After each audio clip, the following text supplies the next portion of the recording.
Hey everyone, I'm John Erwin, and welcome Greg Laurie. Here I come. Okay, that was fun. Hello, everybody. Greg, what do you have to say to we're live on, well, there we go. Okay. There we go. That was fun. What do you have to say to driving, before we introduce ourselves, driving a Mustang inside? Well, you know, they gave us special permission to do it, and we cleaned up the skid marks, so we'll be cleaning them up soon, so it'll all be fine. But It was a lot of fun, because when you're in an enclosed space and you burn rubber, it's really loud. Wow, okay. Yeah. Don't try it at home. We should introduce ourselves. We're live on Facebook, on Steve McQueen, Yes. on Harvest, and on Universal's platforms. Very, very grateful. I'm John Erwin. I am producer and co-director of Steve McQueen, American Icon. Love telling this story. And this is Greg Laurie. Hello. Tell us about yourself, Greg. This is live. Well, basically, this whole project started with buying a car. Buying a replica of what is called the Bullitt Mustang. Yep. Sometimes people ask, why is it called the Bullitt Mustang? Because there was a film made called Bullitt, in which Steve McQueen plays Detective Frank Bullitt. So McQueen, who's a big car guy, thought, what kind of a car would a detective drive? So he figured he'd drive a Mustang.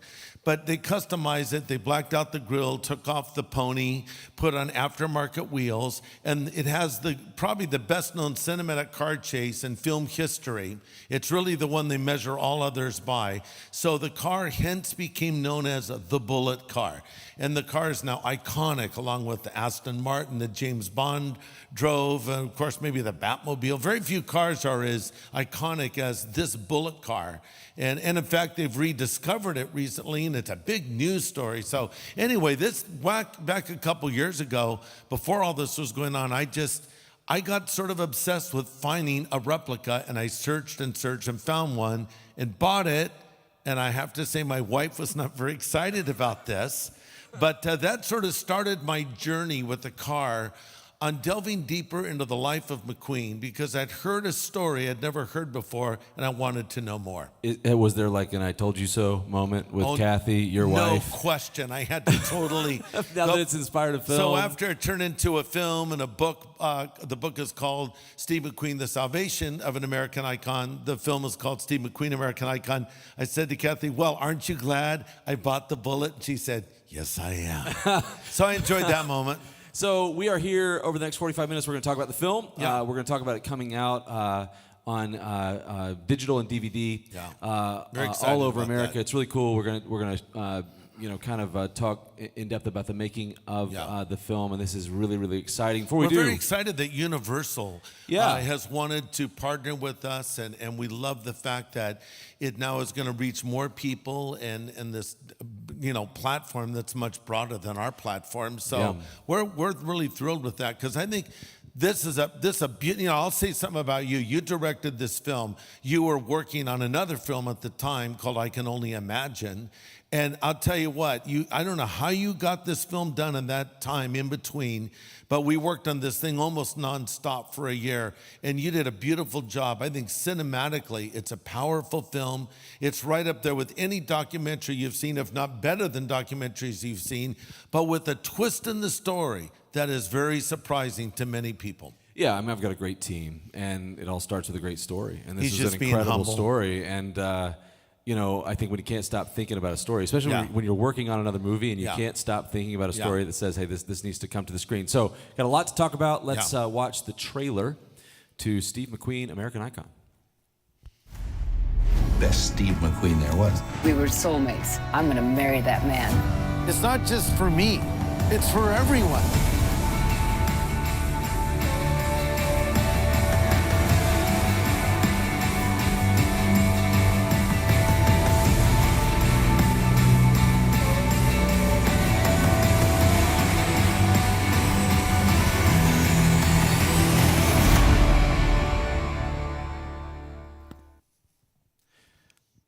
Such a cool story and a cool film, but it started with a cool car. Yeah. So you mentioned it earlier, but just talk about, especially in the car enthusiast community and for McQueen fans, the significance of the Bullitt Mustang and what it's like to own one. Well, when you watch the film Bullitt and you realize that they shot this without CG.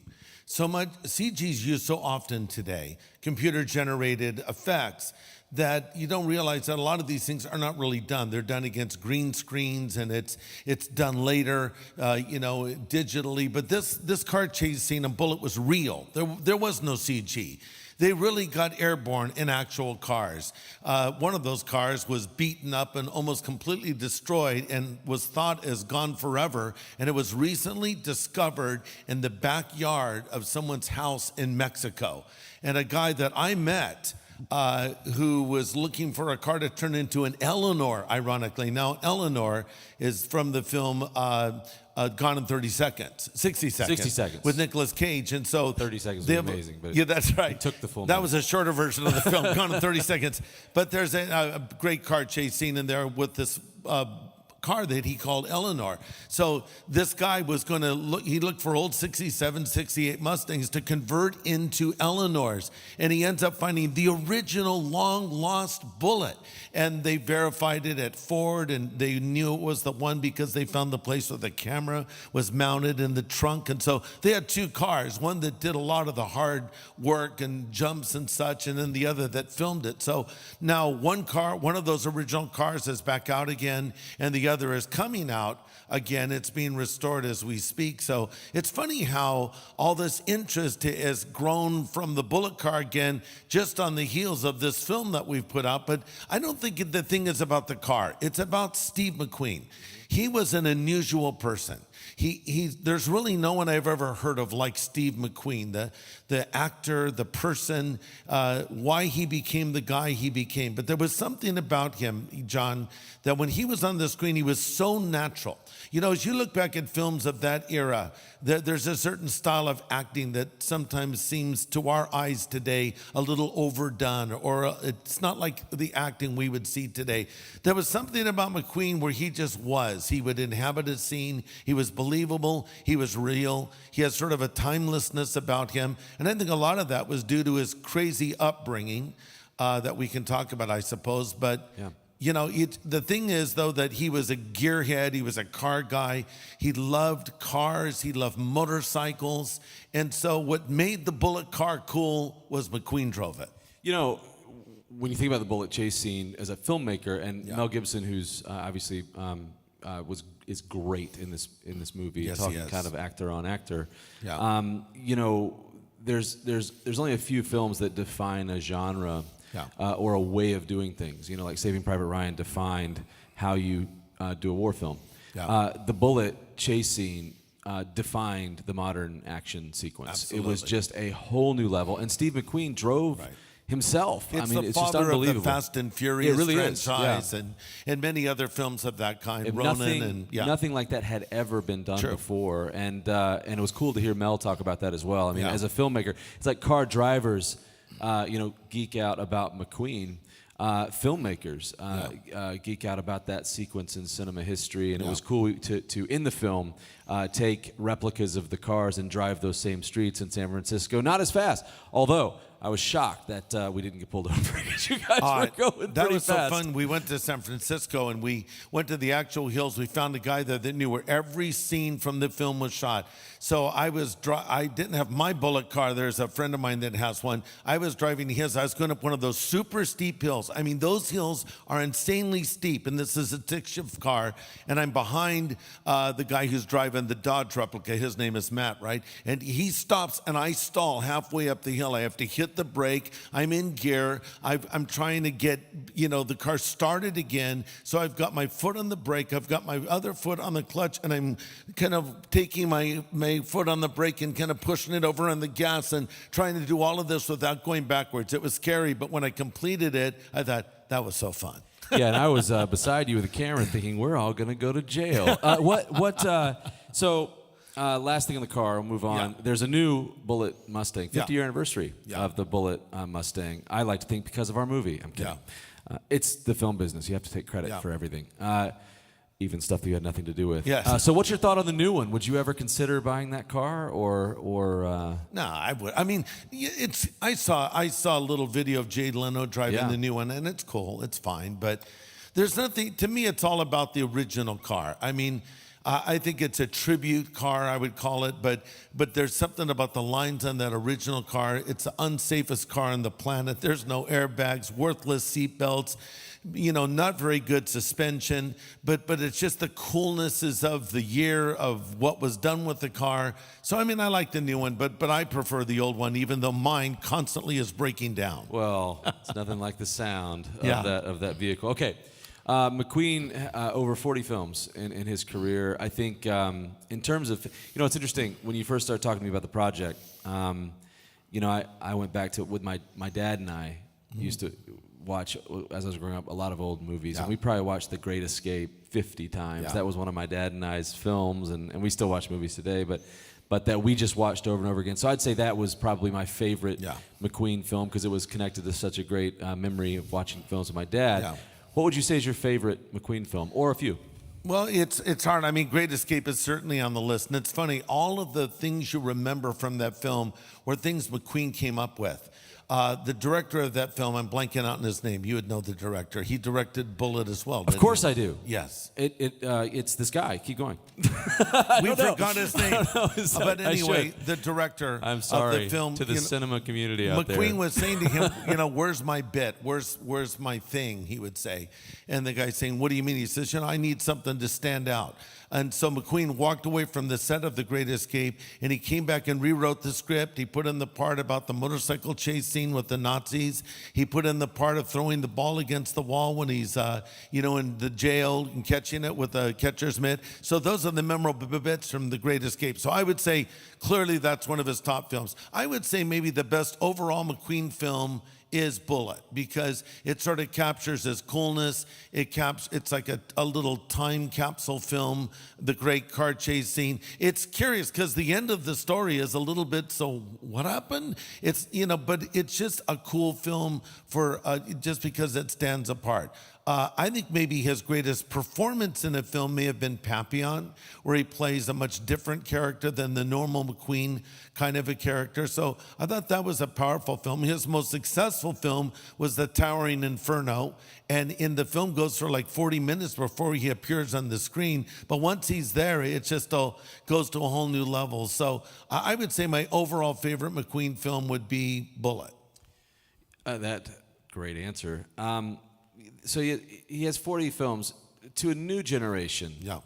Millennials on down. Yeah. If you were describing, I think there's a reason we called it American Icon, because he kind of even transcends an actor. He's come to represent something. Yes. So if you were describing him to someone who doesn't know, shame on them, who Steve McQueen is, how would you describe McQueen? Well, I think McQueen was an original. I don't know that you could create another McQueen. In many ways, he set the template for the modern action day, or not action, but action hero, sort of that you see Matt Damon or Tom Cruise. He did his own stunts like Tom Cruise. He was a style icon like George Clooney. He was one of the original Hollywood bad boys like a Johnny Depp. So, he was kind of all these guys in one person. And I think that he just was. He was his own person, and he brought a unique sense to the screen. And I think a lot of that is due to the fact that he had the most insane childhood imaginable. Really, he never knew his biological father. His mother was a raging alcoholic, married and divorcing many times. And so he spent time living with his aunt and uncle. He spent time living with his grandparents. And one of the more stable times was when he was at the Boys Republic in Chino. But it's really, it's a reform school. It's a very difficult place for a boy to be raised and living without parental direction. So these things all sort of fed into the person he became, and I think it was reflected on the screen. But he was a troubled soul from his very youth. He was a guy who was really searching, and I think one of the reasons he amassed this incredible car collection, a motorcycle collection, and chased after drugs. At his own admission, he got heavily into drugs and drinking and all of his escapades with women and such. I think he was trying to fill a big hole in his heart. And that's really kind of the focus of what we get into in this film. There have been other documentary films done on Steve that are very good, but I've never seen this story told. And so this is a story that needs to be told. And I've talked to so many people who've seen it who've said, I've never heard that before, but it connects to many people, including millennials today, because we're all searching for the same things in life. We're looking for meaning. We're looking for purpose. We're looking for fulfillment. We want to believe that our life has some kind of purpose. And of course, we all think about the afterlife, which Steve thought a lot about later in his life when he found out he had cancer. Yeah, I think a great film asks a great question kind of from all sides, and that question is relatable. And so I think that is incredibly relatable, even today. And interesting, as I studied it, he's the king of cool, even to this day. And to be cool really is to be detached, to be guarded, and what struck me about the story was that this persona, great friend and great American Gary Sinise narrates the film, and I love when he says, it's a character forged in his pain, but that's true. That was the Gary Sinise imitation. That's pretty good. It's not, Gary's a great guy and a great friend, and I'm honored that he would be a part of this. He did this for just a donation to the Wounded Warriors. Would you believe it? Well, that's the kind of man he is. And not only that, but don't forget that they had to redo everything, and he did it again. Yeah. When they recorded the voiceover with Sinise, we got a panicked call. I've never had this call in all the time that I've been in this business. Yeah. With the audio engineer saying that they had the file was corrupt. I'm like, so we had to get him back in the studio, and we called him, and he's like, well, that's gonna be another donation to the Wounded Warriors. He didn't make us do it, but he talks about the character being forged in his pain. So it was interesting the way we cover his childhood, and you had a special identification and empathy for McQueen's childhood that gave you a unique look at the story. Talk about that. Yeah, well, I didn't know this until I started delving into his life. Marshall Terrell, who's written 5 books on McQueen, and I became friends. And so Marshall was sort of my tour guide for the life of McQueen, and we wrote a book together. And as I was delving into the childhood of McQueen, it shocked me to find that our lives were almost exactly parallel for maybe the first 12 years or so. We were both born to alcoholic mothers. We both never knew our biological father and later went searching for him. We both ended up living with grandparents. We both ended up in reform type schools. He was at the Boys Republic in Chino. I went to the Southern California Military Academy. And we both were on a search in life. I found the answer to my search a little earlier than Steve. I became a believer, a Christian, in 1970, and for Steve it happened a little bit later, around 1979 or so. And so, it transformed our lives. So we found the same answer as well. But I've never really heard of someone with a childhood so similar to mine, or mine so similar to theirs. So as I was telling his story, I felt I could write with a certain degree of empathy, not justifying what Steve did, because he could be a very selfish, self-absorbed person at times, but explaining why he did what he did. Why was he guarded? Why was he walled off? Why was he the way he was? Well, it's because of the way he was raised, or maybe I should say the way he wasn't really raised at all. So that's my thought. Yeah, and it made the film very, very powerful. What, I think there's 2 people that took the film just to another level. And that would be, let's talk about Mel first. Mel Gibson being a part of this and really doing an interview and having a perspective on McQueen that only Mel Gibson could have.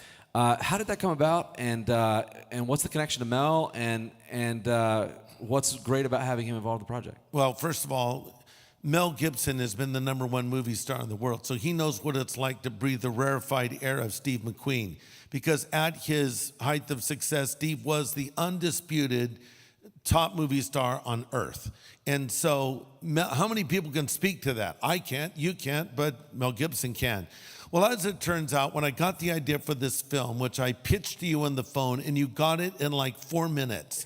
And I was shocked. I said, okay, John, this is insane. I have an idea for a documentary film. And you're like 4 minutes later, I got it. I couldn't believe you picked it up that fast. So it just turned out that one night later, I was going to be at our event we do every year in Southern California called the SoCal Harvest. And Mel was my guest. I was going to interview him about his then upcoming film, Hacksaw Ridge. And so we're in the back room, and I told Mel about the story of McQueen that I just discovered, because as I found out that Steve had become a Christian, I was able to track down his pastor, and I had about a 45-minute conversation with Leonard DeWitt, who's interviewed in our film. And so Leonard filled in all these gaps. And so not only did I discover Steve became a Christian, but oh my goodness, he was growing in his faith. He was a part of the church. He was bringing friends to church. It was mind-blowing to me. So as I'm describing this to Mel, he was very interested. And so afterwards, I was texting back and forth with Mel, and he very generously said, anything I can do for you? And I said, well, as a matter of fact, there is. We're doing a film about Steve McQueen that I mentioned to you. Would you let me interview you? He agreed. We went up to his offices in Santa Monica, and we talked to him for about 45 minutes, and it was pure gold because, as you remember, not only did Mel explain to us the craft of Steve McQueen as an actor, but then he brought some amazing insights into why a guy like McQueen would disconnect from Hollywood and walk away at the height of his success, because Mel's understood what it's like to be that guy. Yeah, and it really made for very, very interesting commentary on a fascinating individual from history. I remember at Soca Harvest, I was literally leaning over Mel's shoulder while you were telling this story, and was just mesmerized by it because it's an untold story. It's so powerful and it's so relatable. Remember, you walked away and came back, and Mel was like, Greg, finish the McQueen story. And I was like, finish the McQueen story. And then, shortly after, that was in August, shortly after I went into prep and then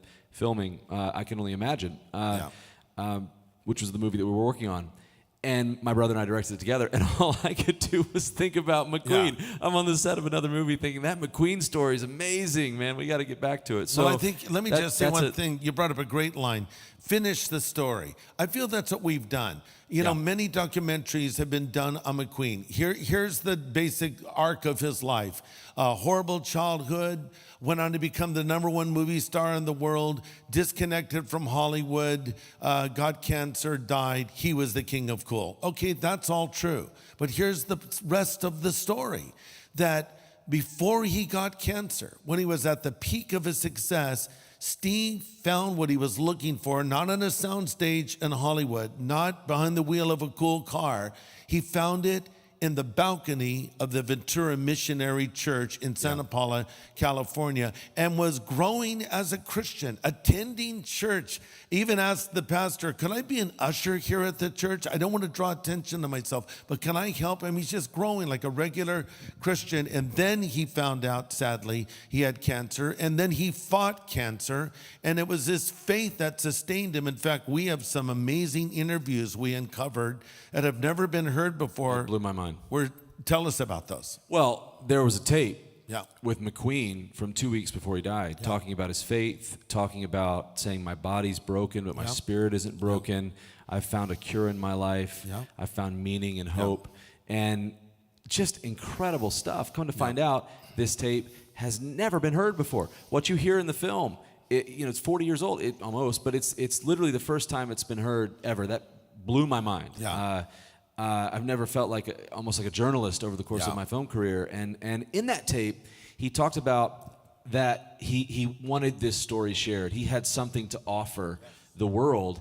So in an interesting way, this documentary fulfills one of the dying wishes of a Hollywood legend. And that kind of blew my mind. We got that tape from someone that if she didn't come aboard, I don't think this film would have ever been made. And I think once we started talking about making it to film, I think that was kind of my line in the sand of, to do this justice, Barbara Minty McQueen has to come aboard. So talk about her and talk about the process of getting her involved in the project. Yes, well, so I have a friend that attends our church, and his name is Mike Jugan, and he's a pilot for, I think, Alaska Air. Anyway, so I told a little bit of the story in a message of McQueen's transformation, and Mike comes up to me afterwards and says, Greg, do you know that I was one of the pilots that flew him to Mexico for what would be his final trip? I said, no, Mike, I didn't know it. So he tells me this story. So Mike knows Barbara McQueen. And I said, well, I would like to talk to her about doing a documentary film about the faith journey of her husband. So he calls her. She says, no way. I don't want some preacher messing with this story. And I almost get that, you know? So, because, you know, I don't know what preacher she's seen, what she thought we would do with it. So Mike took it upon himself. And at that point, I was thinking, well, maybe we shouldn't do it. And so Mike, without asking my permission, took a little video clip where I was talking about Steve's faith and sent it to her. And she said, oh, all right, I'll meet with him. And then she's, funniest thing, she said, I like his shoes. And The shoes did it. I was wearing Converse The shoes. shoes did it. So now I wear Converse shoes All the always. time. All the It's time. good luck. Even to bed, wear Converse shoes. So That's weird. it's just funny. So I think, you know, she had a stereotypical view of kind of, you know, a televangelist friends just believe in. And, you know, she didn't understand I'm more of a regular kind of guy. So you and I and Marshall, we flew to Idaho. We met with Barbie, really hit it off. She's a wonderful lady. And so you'd put a little sizzle reel together. Yeah. Sort of like, this is what it would look like. And so we said, Barbara, would you watch this? And she watched it. And there was one riveting moment I remember, you probably remember it as well, where you go in for a tight shot of Steve's very blue eyes. Yeah. And she pushed back a little bit, you know, because we have to remember, this is not just some story. This was her husband, who she deeply loved. She was just a young girl, a young lady, I should say, when they got married, and she had her whole life in front of her. And I mean, Steve could have still been alive today. If he was alive today, he'd be the age of Clint Eastwood.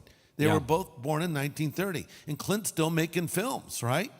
It's amazing to think about. Yeah, that. so Steve would have had a long life and career ahead. And so, but she saw the faith element, and then she said, I see what you're trying to do, and I'm behind it.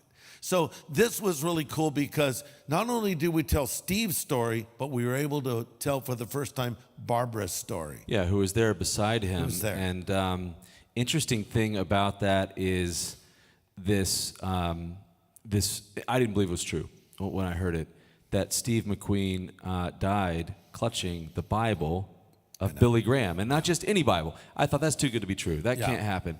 We both held this Bible, and as you know, as a pastor, what did that? Tell the story briefly of that, and what did it feel like to hold this Bible? Well, this sounded to me like, you know, there's sort of like a myth, like, oh, this didn't really happen.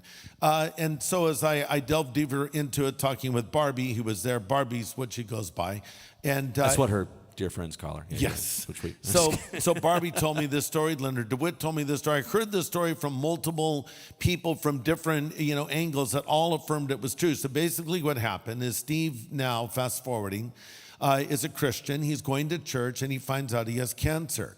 And so he's going to Mexico seeking what we might call unorthodox treatments because he was given no hope by the hospitals here. And so he's going to Mexico to get what would be his final surgery. He didn't know that. Sadly, his body was filled with cancerous tumors. So he had one thing he really wanted. He wanted to meet Billy Graham. So he asked us, Pastor Leonard DeWitt, could you arrange that? So Leonard made contact with Billy's office, and Billy agreed. And as time was passing, Leonard called the Graham people again and said, we better do this sooner or later. We don't know how long Steve has. So Billy came out there to Santa Paula, California, and Mike Jugan told me this story as well, the pilot. So the pilot is sitting on the runway waiting for Steve to arrive, and there's like a knock on the door of the fuselage, and Mike looks out, and there's Billy Graham, and Mike's thinking, what's Billy Graham doing here? He says, I'm here to meet Steve McQueen. And then Mike realized for the first time he was flying not Sam Shepard, the name that was given on the flight manifesto, but he was flying screen legend Steve McQueen to Mexico. Billy and Steve met in the plane. They were talking, and Steve realized he had forgot his Bible. So Billy said, take mine. He gave him his personal Bible. Steve took that Bible to the clinic there in Juarez, Mexico. They did the surgery, which was successful. They got all the tumors out, but in recovery, he died. They came and found him in the room there, and they pulled the sheet back, and he was holding Billy's Bible. So Barbara gave this Bible for me not to keep, but to hold. And I went through it, and she didn't know what some of the notations in the Bible meant. And I said, Barbara, this was Billy Graham's preaching Bible. These are sermon notes. That's what these points are. And then you see inscribed in the front of the Bible is the name Billy Graham. It was his. a very well-used Bible. Then you open it up and it says, to my good friend Steve McQueen. I'm trying to remember the exact, may God bless and keep you. And I think it was Philippians, he who has begun a good work with you in you will keep you unto the day of Christ, if I'm not mistaken. But it's in the film. We have it exactly right there. And so this was the last thing in Steve's hand before he entered eternity. Powerful. It's amazing. I remember we were in Phoenix, 50,000 people there, and we were announcing the project, and you were going to use the Bible, and before and after, I think Marshall and Barbie had given it to you, and you were meeting a lot of people, and I'm like, I should just take that. So I had it in my bag, and I was staying 30 feet away from everybody, like, get back! Yeah, it's just, I mean, it's like the presidential football. Seriously, I was so nervous, but it was an amazing thing. It was cool, because I stood there in front of all those people, and I read from it and held it up, and this was his Bible, and it was a real privilege to hold him. By the way, that Bible might end up in the Bible Museum in Washington, D.C. It's an amazing place. And I think that would be a perfect home for it, because that's a historical object. Yeah, it's amazing. And as a pastor, Steve McQueen, at the height of his fame, when he finally had bested his rival Paul Newman, he was literally a $19 a day extra on his first film, and Paul Newman was the star. So this was the guy he was always trying to chase. Towering Inferno, he gets paid more than Paul. His name is kind of quasi up first, and so much so that Paul Newman fired his agent. So he finally defeats his longtime rival, highest paid movie star in the world. Yeah. This is when he throws his mailbox in the ocean, grows his beard out to where he is unrecognizable, and goes up to learn to fly in Santa Paula, and goes on this spiritual quest. Yeah. As a pastor, that's the relating thing about Steve McQueen, American icon. And what would you say? You guys having fun? I hope you're having a good time. We're live. You have to say yes. We're live on Harvest's platform. We're live on Universal's platforms, which is over 8 million people. Wow. And we love Universal Studios, their distribution mechanism, and them getting this movie out in a much broader way to the world. It's really, really exciting to me. And also on the Steve McQueen page as well. So what would you say to those listening that why do things that we think make us happy, why do they not make us happy? And what's the answer? Yeah, well, I think, Steve to me was like, because some people were saying when I was working on the project, I'd be blogging about it or tweeting about it, and they'd say, why are you doing a movie about Steve McQueen? Well, because Steve McQueen is sort of like a modern-day Solomon. In the Bible, there is a king named Solomon, known for his wisdom, also known for his wealth, his power. Solomon had everything this world had to offer. In fact, he wrote about it in a book called Ecclesiastes. He chased after women. He chased after money. He had a beautiful estate. He had global fame. But there was something missing, and Solomon described it as chasing the wind. That was McQueen. He had it all. Coolest cars, big movies, global fame, unlimited wealth. But he literally walked away from Hollywood. And by the way, here's another thing we talk about in the film, is he was invited over to the house of Sharon Tate on the night that the Manson family struck and murdered her and the other guests that were there.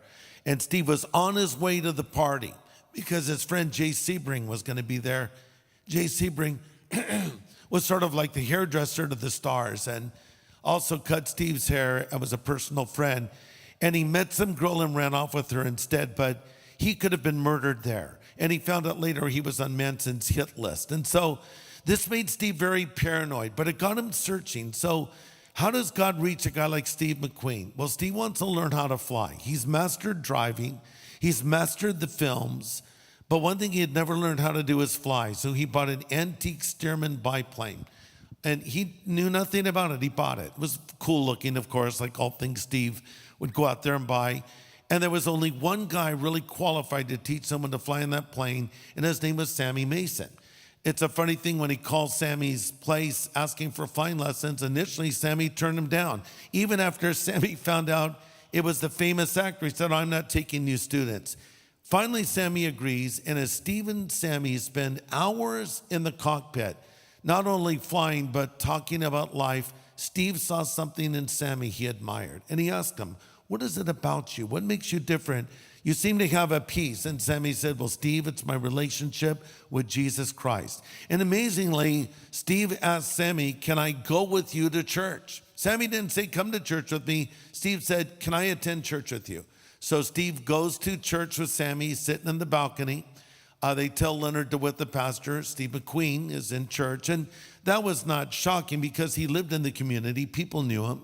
He was a local, but there he's in church. So Leonard wisely gave him space and didn't pester him. And one day Steve came up to Leonard and said, can we get together? I have a few questions. So Leonard DeWitt, the pastor, and Steve McQueen, the movie star, went out and had a meal together, lasted 2 to 3 hours.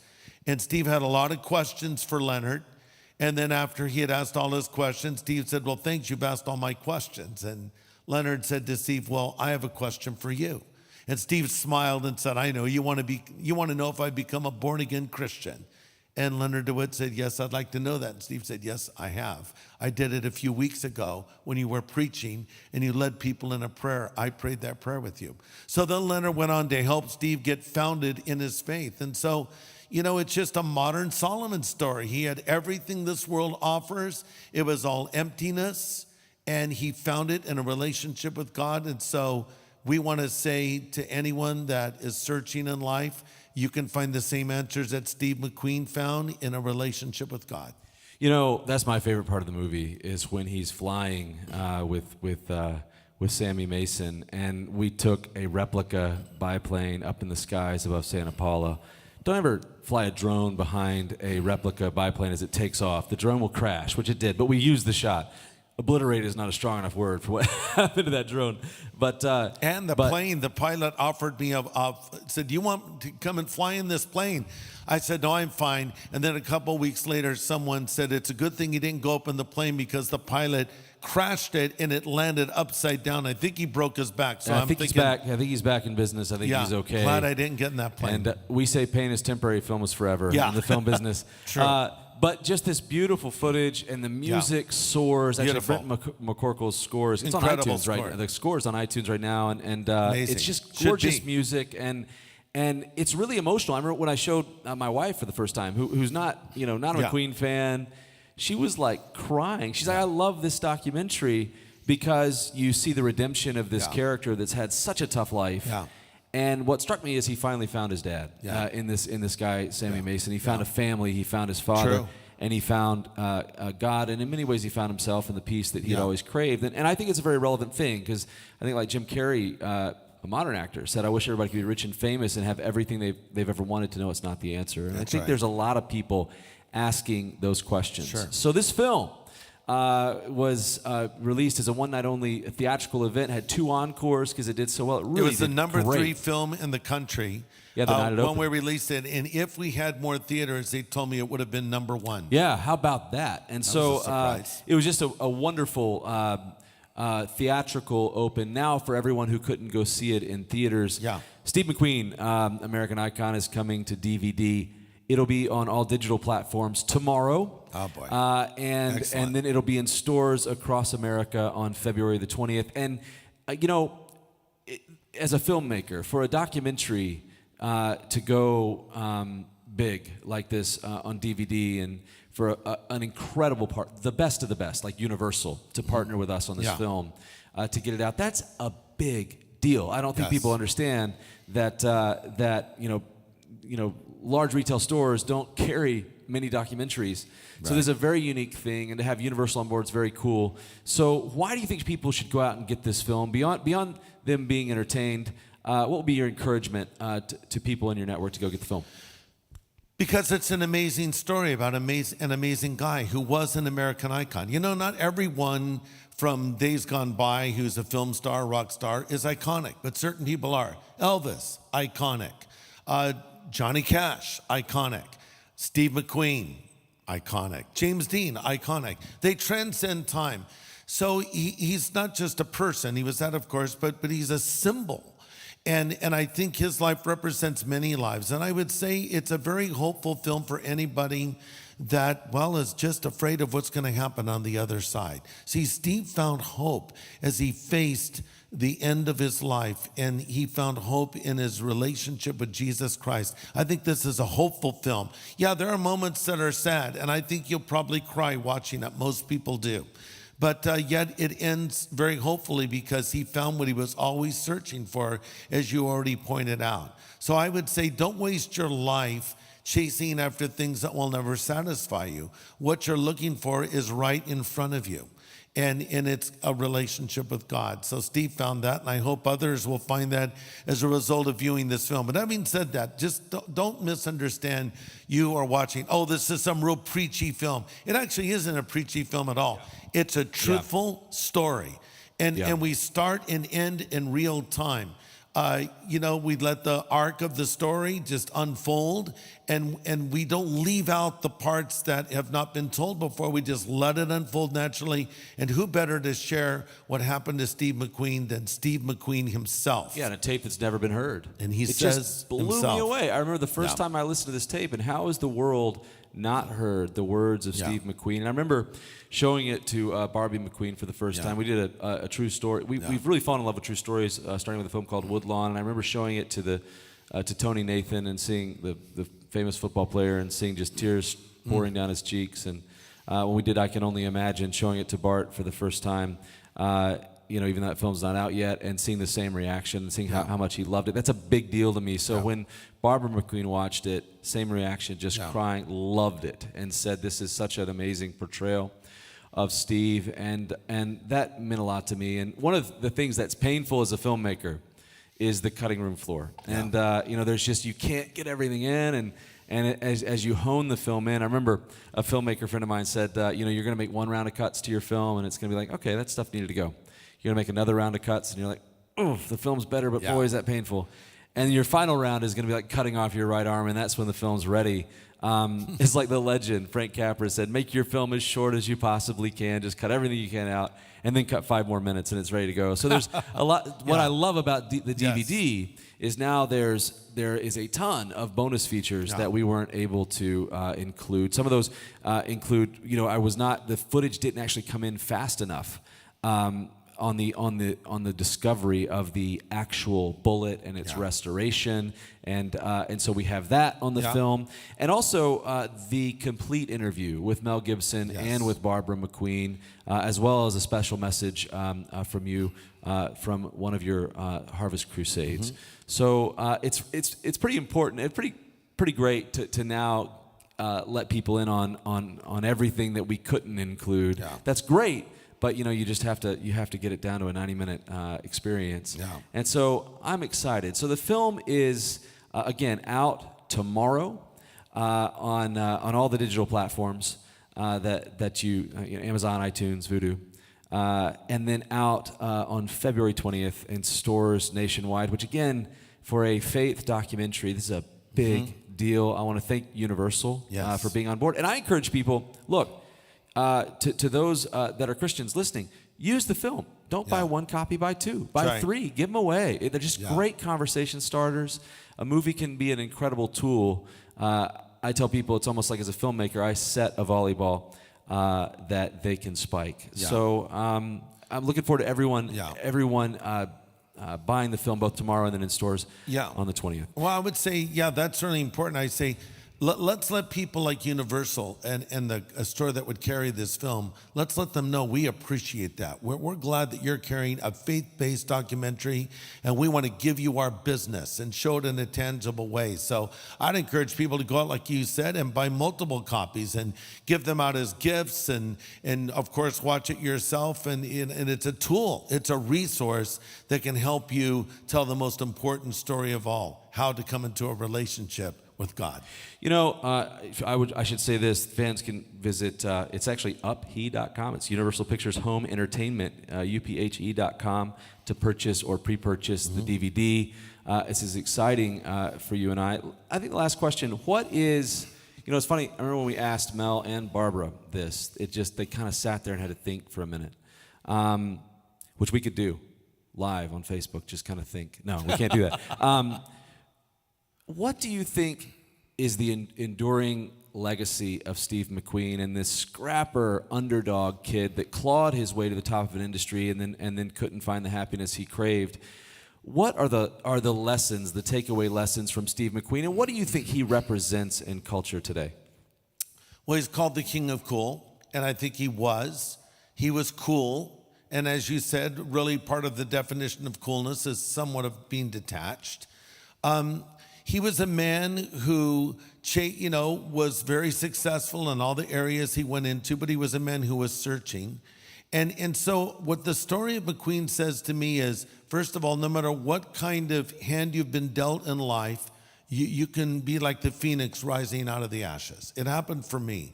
I had the statistical cards stacked against me in every way. My mother was an alcoholic. I never knew my biological father. My mother was divorced. So if I followed the statistical trajectory, I would have been an alcoholic and probably married multiple times by now. But because God intervened in my life, I can say, thankfully, my wife Kathy and I just celebrated 44 years of marriage. So God can change the narrative. God can change your story. I wish we could have seen the way Steve's life would have gone for the many years to follow after his conversion, but his life came to a close. But he's still alive. Steve's in heaven now, and I believe I'll see Steve one day in heaven, and all those who have died and gone on before us. So I think on one hand, it's a story of a person who shouldn't have made it, who made it and was able to press on in life. And then I think it's also a story for someone who knows a person who they seem so self-assured, so confident that they would never be changed by God. People think, they're a movie star, they're a rock star, they're whoever. They would never need God. Everybody's searching. And sometimes the rock stars, movie stars, celebrities are searching more than we know, because many of them get what we dream of and realize how empty it is. You quoted Jim Carrey. It's that very thing. I wish everyone could get what they've always wanted, so they'll see it's not what they really want. My loose paraphrase. Yeah. So I think that it says no one is beyond the reach of God. No one's too tough. Steve was a man's man. Doesn't matter. He needed God, and he finally admitted it and was glad he found the Lord, and actually said, my only regret in life is that I was not able to tell others about what Christ has done for me. Exact quote. So I thought, I'm going to right that wrong. And together we were able to do that and tell the story Steve always wanted told, in a beautiful way, in a way I think that he would love. And by the way, we have lots of scenes from his films. We have scenes from Bullitt, The Great Escape, The Magnificent Seven. So you see little scenes from McQueen's films, but best of all, you hear Steve tell his own story. So no matter what's happening to you in life, you can rise above it. And no matter how hard you are, no one is beyond the reach of God. A couple things that come to mind. Yeah, this is exciting. I've got one more thing to announce here, but I'll say this all started at Harvest Crusade with when you were interviewing Mel, and I was there. You told me the McQueen story, and there is Harvest is in Dallas, June. Yeah, correct. June. What's the date? What is this? June 10th. Our very well-educated audience here. June 10th. You should give a shout out. You got to pack AT&T Stadium. The AT&T Stadium, June 10th. We'll be having what we call Harvest America. And it's going to be a big event, a lot of amazing music, and a message that will bring hope for people across the country. Well, okay, so we called it American Icon for a reason, because Steve McQueen was an American icon. But I will say there are other American icons and famous Americans that have incredible stories of faith. And we are looking at them. So my pitch to your core audience, my core audience, is if you want to see more stories of an American icon, of American icons, several that we can't say, but we're looking at them. We need this launch to be successful, because it's such a unique thing for Universal and some of the larger and largest retailers in the world getting behind this film. And so go get it. Again, you can pre-order the film at Universal Pictures Home Entertainment, UPHE.com, and it comes out tomorrow. On all digital platforms, which I confess is where I buy. I love my cloud on my iPhone. And then it will come out on DVD and Blu-ray on the 20th in stores across America. And go get it. And honored to tell this story. Honored to partner with you, Greg, and Harvest. This is exciting times. Any closing thoughts? I would just say go out and watch the film. You know, people have preconceived notions about things like this. And I think the film's going to blow your mind. I think it's going to surpass your expectations. And I think it's going to move you deeply. And I hope you'll just go and see it for yourself. And I think you'll be glad you did. Everyone, I mean, I heard stories that when we showed it in theaters, people standing up, giving standing ovations. Yeah, people that came up to me that would never come to the church where I pastor, say, I saw your film about McQueen. And it's really got me thinking a lot. You know, so I think we were able to tell the story to a new audience that would not normally hear a story like this. You know, when we talk about these American icons, we're looking at other lives to talk about, but not just American icons, but the faith journeys of American icons. Like, most people didn't know Steve McQueen became a Christian. And there's other famous people, a handful we're looking at right now that you maybe don't know their story, and we're looking at telling that story. So if this connects with people, there might be another story, a part two, a new person that we'll talk about in the American Icon series. Stay tuned. Thank you to Harvest. Thank you to Universal and to all the retailers carrying this product. So here we go. A whole new audience can experience this story. I think you'll be entertained. I think it'll be emotionally relatable, no matter what you believe.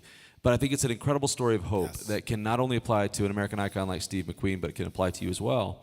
Thank you for the opportunity. We've been live. This is fun. I think it went well. You guys think it went well? You have to clap. You're sitting there.